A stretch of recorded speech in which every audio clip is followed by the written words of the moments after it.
You are scrolling through your phone. A headline flashes. A powerful figure is caught in a lie. You barely pause. But a single story like this once toppled a monarchy.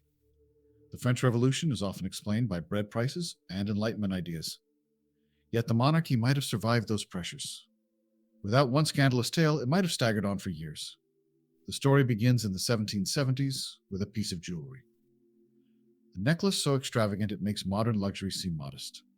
It contained nearly 2,800 diamonds. It weighed as much as a small cat. The jewelers Bamer and Bassange had labored over it for years. They intended it for King Louis XV's mistress, but he died before it could be purchased. The necklace became a white elephant. No one in Europe could afford it. No one except the French crown. When it was offered to Queen Marie Antoinette, she refused. She said the money would be better spent on warships. That one refusal should have ended the matter. But it only delayed disaster. The main actor in this story is not the queen. It is a woman named Jeanne de la Motte. She was born into aristocratic poverty. Her family had a title, but no wealth. She learned early how to make people see what they wanted to see. The other key figure was Cardinal de Rohan. He was one of the highest clergymen in France. But he had a problem. He had offended the young queen years before. He was desperate to win back her favor. His ambition made him blind. Jeanne de la Motte saw an opportunity. She persuaded the cardinal that she was a friend of the queen. She forged letters in the queen's handwriting. The letters were filled with warm words and secret requests. The cardinal believed every one. Then Jeanne went further. She hinted the queen wanted to buy the diamond necklace. But she could not do it publicly. She needed a trusted proxy. The cardinal, flattered, saw his chance to become the queen's secret confidant. He agreed to buy the necklace on credit. The jewelers were overjoyed to unload their white elephant. To seal the deal, Jeanne arranged a proof for the cardinal. She found a prostitute who resembled Marie Antoinette. On a summer night in 1784, in the gardens of Versailles, the prostitute, dressed in a simple white muslin dress, met the cardinal in the dark. She handed him a rose. She whispered a few words. The cardinal knelt. He had met the queen. At least he believed he had. The next day, he signed the promissory notes. The jewelers delivered the necklace to the cardinal's house. The cardinal gave it to Jeanne's husband. He was told it would reach the queen that night. Instead, Jeanne and her husband broke the necklace apart. They pried the diamonds from their settings. They sold them piece by piece in the black markets of Paris and London. The money financed a life of sudden luxury. They bought carriages, estates, servants. For a few months, they lived like royalty, but the jewelers expected payments. When none came, they grew anxious. They tried to contact the queen directly. You can imagine the scene. The queen, bewildered, denied any knowledge. She declared she had never ordered the necklace. The whole affair erupted into a public scandal. The king ordered the cardinal arrested. He was seized in the Hall of Mirrors on August 15, 1785. It was a thunderclap heard across Europe. The trial became a political battlefield. The Parliament of Paris, an ancient court of nobles, convened. The judges were not loyal to the queen. Many resented her Austrian origin and her influence. The trial unfolded not as a search for truth, but as a contest of narratives. A researcher named Sarah Maza has shown how the trial was a media event. Pamphlets flew off the presses. Each side told a story. The queen's enemies portrayed her as a scheming adulteress. Her defenders painted her as an innocent victim. But one story caught fire. The people chose to believe the worst. Historian Antonia Fraser writes that the queen was genuinely innocent. She had refused the necklace multiple times. Yet the public saw her as the villain.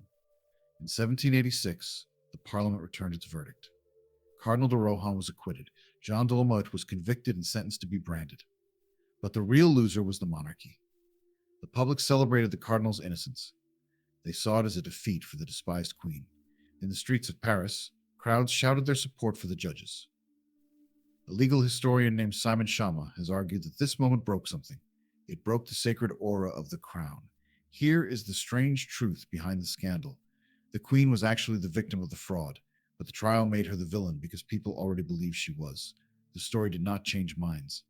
It confirmed existing suspicions. A psychologist might call this confirmation bias, but in the 18th century they called it justice. The monarchy's real crime was its loss of narrative control. For centuries, the king had been the sole voice of authority.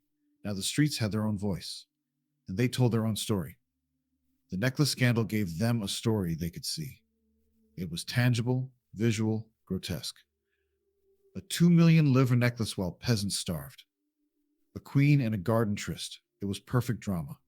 You can still feel the echo of that scandal today. Every time a leaked video brings down a politician, every time a leaked memo shifts power, you are watching the same force at work.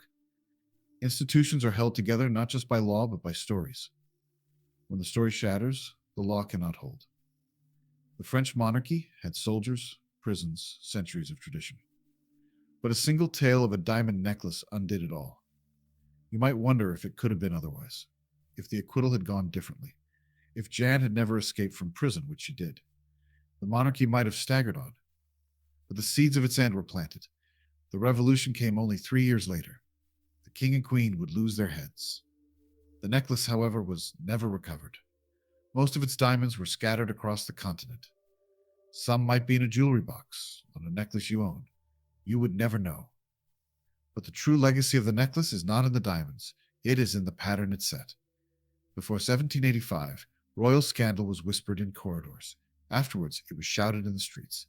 The monarchy had become a public story, and a story can be rewritten by anyone. This is what you must understand about power. Power is not just muscles and money. It is the ability to control the narrative. The French monarchy lost that ability. Some historians say the revolution was inevitable. But nothing in history is inevitable. Simon Schama notes that as late as 1787, the monarchy could have reformed. It could have modernized. But the scandal of the necklace had stripped away its mystery. You cannot rule a nation when the people no longer believe you are sacred. And the queen, once the most glamorous figure in Europe, was now seen as a fraud and a spendthrift. The pamphlets called her Madame Deficit. They printed obscene cartoons. They invented lovers and luxuries. All of it was fictional, but it no longer mattered. Truth is not what matters in a narrative war. What matters is what the audience already wants to believe, and the audience was hungry. You live in a world of unimaginable information. You scroll through 1,000 stories every day. You have more power to shape narratives than any French peasant. Yet you are also more vulnerable to them. A viral tweet can destroy a career.